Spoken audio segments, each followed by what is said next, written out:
ভালোবাসি তোমায়। বাসায় পূর্ণিমাকে পড়লো, পড়ার পরে রিয়াকশনটা রিয়াকশন কিছুই হবে না, কারণ এত বছরের বন্ধুত্ব। যে লিখবে সে ভালোবাসি তোমায় দেওয়ার পরে তারপর তো বিস্তারিত পড়তে হবে, সেই বিস্তারিত দেখে দর্শকও মানে শান্তি পাবে এবং আমি আমার পরিবার সহ শান্তি পাবো, এটুকু আস্থা ওর উপর আছে। আমি আসলে এটা দেবো না, আমি দেবো পূর্ণিমার আলোর ঝলকানি। অসংখ্য তরুণের বা যুবকের ক্রাশ মানে ড্রিম গার্ল ছিল, জি, এখনো আছে। জি। কেমন লাগে? ওই সিক্রেট রেসিপি বলা যাবে না। ওটা সিক্রেটই থাকুক। এখন পোস্টার পাওয়া যাচ্ছে না, আমি আমার নিজের একটা কোম্পানি বের করে পোস্টার বের করার চেষ্টা করব। আসলে আমি বলে এই প্রশ্নটা ওকে অনেকেই করে, ও তো একটু বিব্রত হয়, লজ্জা পায়। ও তো এমনিতেই সুন্দর। তো আমার মনে হয় বাহ্যিক সুন্দরের সাথে সাথে পূর্ণিমার সবচেয়ে যেটা বড় বিউটি সেটা হচ্ছে ইনার বিউটি।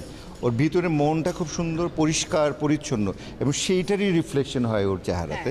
এই জন্যই পূর্ণিমাকে আমাদের সবার জেনারেশন টু জেনারেশন সবার এত ভালো লাগে। সম্ভবত তখন এই জীবন তোমার আমার সিনেমা স্মৃতি মনে পড়ে আপনি এত ডিটেইলে যাচ্ছেন কেন? আপনি পার্সোনালি এসে ভালোবাসার কথা শুনিয়ে এখন 2023 সালের কথা বলেন না। 2023-এর ভালোবাসার কথা বলো। গাংচিল, জ্যাম, গাংচিল এবং আহারে জীবন, এই তিনটি ছবির জন্য অপেক্ষা করছি।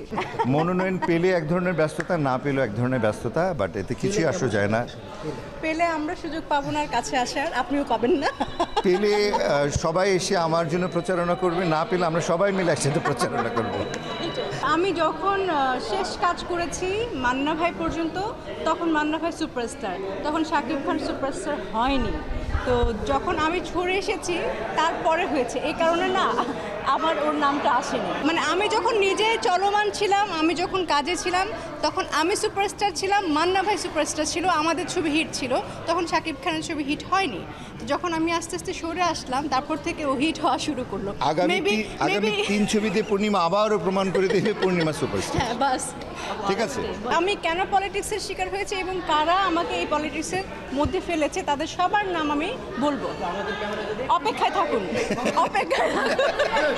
আমি তো এগুলো বুঝিই না, আমি কখনো পলিটিক্সের শিকার হইনি, পলিটিক্স করিনি, আমি এগুলো জানি না। তুমি করো না? ও বোঝে না তো, ও না বুঝিয়ে অনেকের ফাঁদে পা দিয়ে ফেলে। এই যে সে সবই বোঝে। আমি কারো ফাঁদে পা দেইনি, হয়তোবা আসলে এই তো তুমি সব বলেই তো দিতে বলছো। কই বলছি? না না, এখন বলবো না, এটার জন্য আলাদা একটা প্রোগ্রাম, আলাদা প্রোগ্রাম করে আমরা প্রেস কনফারেন্স করব। না না, আমি পুরো মাল্টিপ্লাগের মতো।